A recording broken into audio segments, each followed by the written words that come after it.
YouTube. What's going on? What's happening? Good morning, Tuesday morning. Top of the morning to you. I came across a video yesterday about flatbed trucking and how the rates are bad, and it was actually there was the flatbed division in a certain company was dissolving. So I tuned in. I thought, well, that has some relevancy in my life. Let me see what this is all about. And as I got to watch the video a little bit, got into it a bit, not in that video, but the one after that. Because when I watched the original video, I was kind of like confused, I guess you could say. I don't pay a whole lot of attention to what's going on, like as far, because I'm a company driver, right? So as far as like national rates are concerned, I do know the basics. Like dry van is for the birds right now, pretty much always has been. Then you've got flatbed reefer, and then specialized divisions all intermingling there. But you would go basically right now, flatbed and reefer are hovering around the same percentage or same rate, national average, talking about the national average. And flatbeds, like I said, dry vans not doing well at all. So, it's kind of just like, because the company was shutting down their flatbed division and focusing solely on their van and reefer. And I thought, wow, that's really, I don't know, something's not adding up here. So then the next video, which the videos were made a day apart, it goes into a little more detail about how the company was trying to build a flatbed division, and they started last year. Okay, now that makes sense to me. That makes sense, perfect sense actually.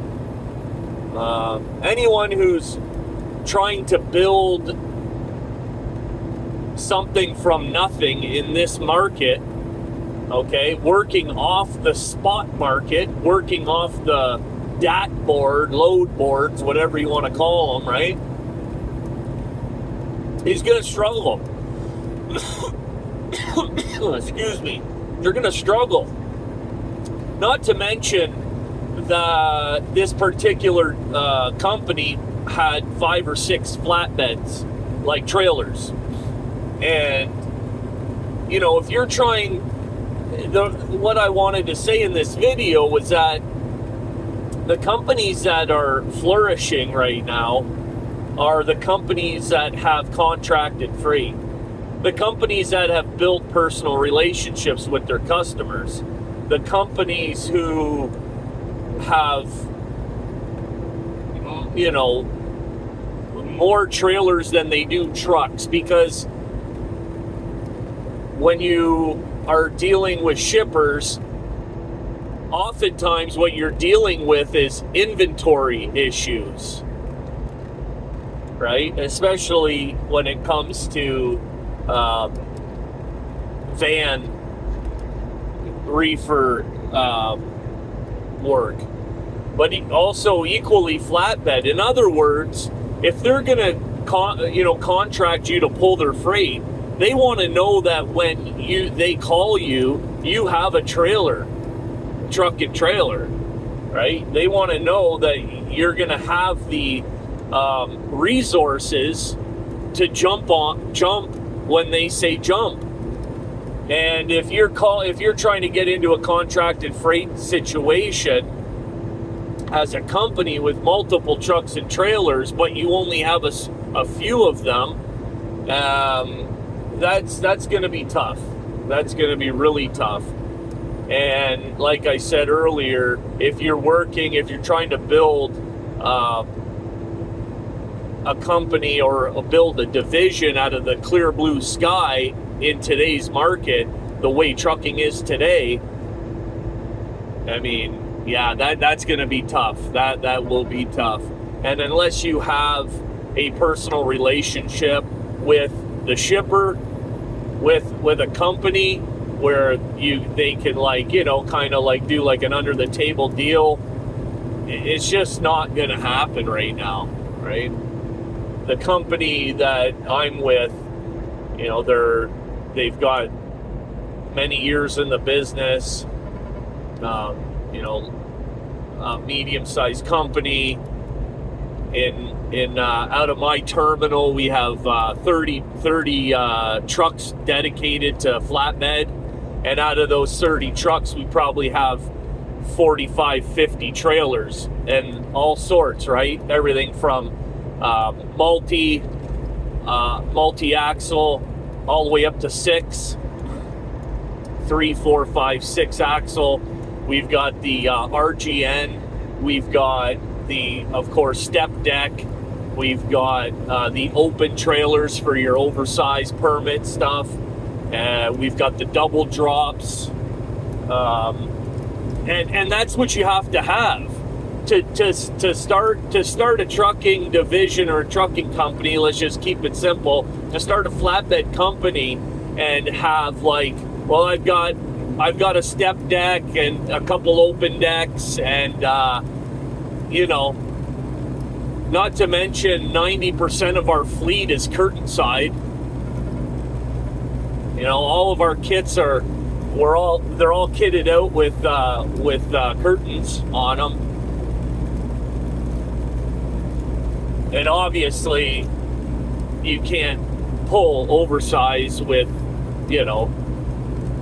a curtain kit, so you have to have some open trailers. But even our double drops are kitted out with curtains, right? And that's another thing that companies want to see. Tarp is fine with the oversized stuff, but if you're rolling into a customer, right? If you're rolling into a customer, and especially this time of the year with the weather and everything else, right?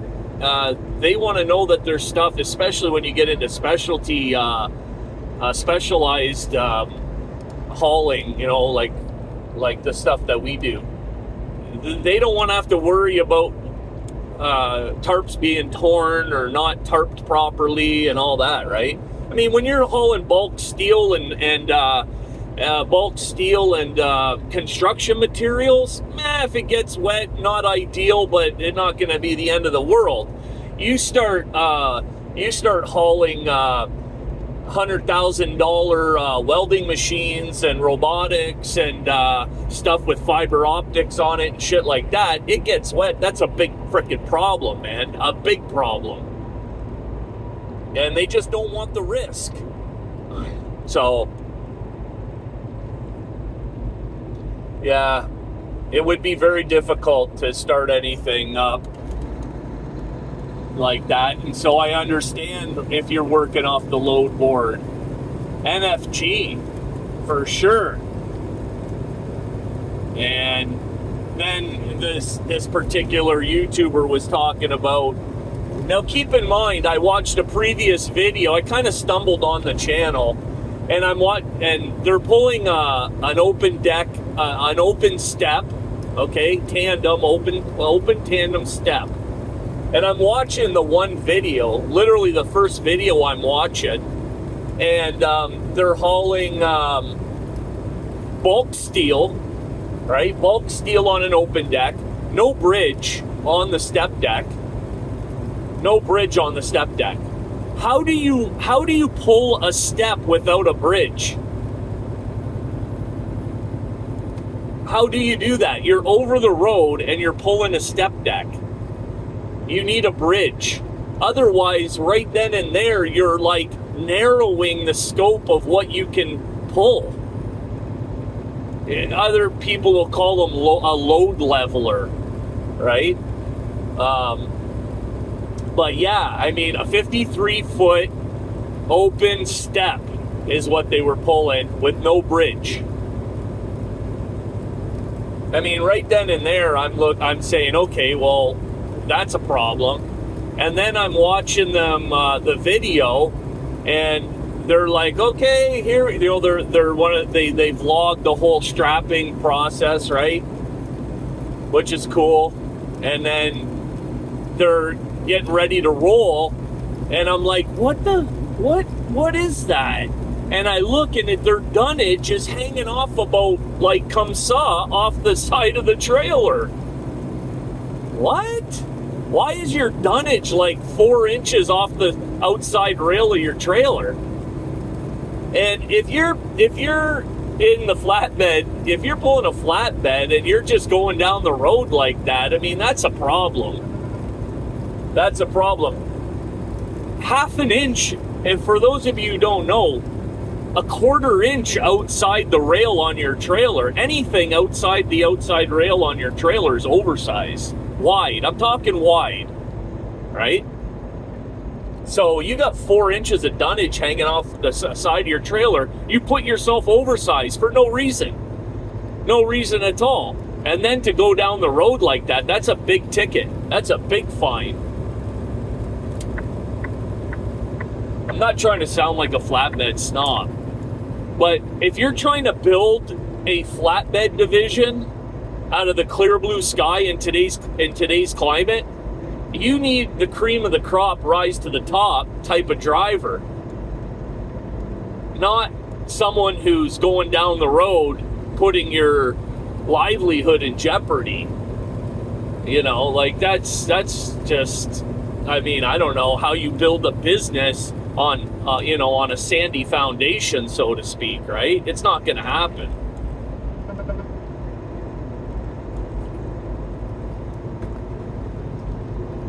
So anyways, I just thought I'd make a quick video about it. I mean, there's just so much, I would say, not misinformation, but so many opinions out there about, like, what's possible in today's market in trucking. What's possible? Is it possible to go and buy a truck, buy your first truck, right? As a, not even to talk about your own authority, but just your own truck operating under somebody else's authority? Is that, can that be, is it the right time, quote unquote time, right? Because you hear this, well, I was going to buy my truck, but considering what's going on in trucking, I'm a bit leery about it. And then you hear, well, there's never a right time, and, blah, blah, blah. And to an extent, that's true. There's never going to be a perfect time. But to say that, like, because of today's, the freight still has to move. Correct me if I'm wrong. Have the rates been cut? Would I want to operate my own authority, my own business under a load board condition? Absolutely not. Absolutely not. Not for 1 second would I buy a truck and, like, put it under someone's authority who's operating off the load board. I mean, you see these ads out there once in a while where they're like, over the road,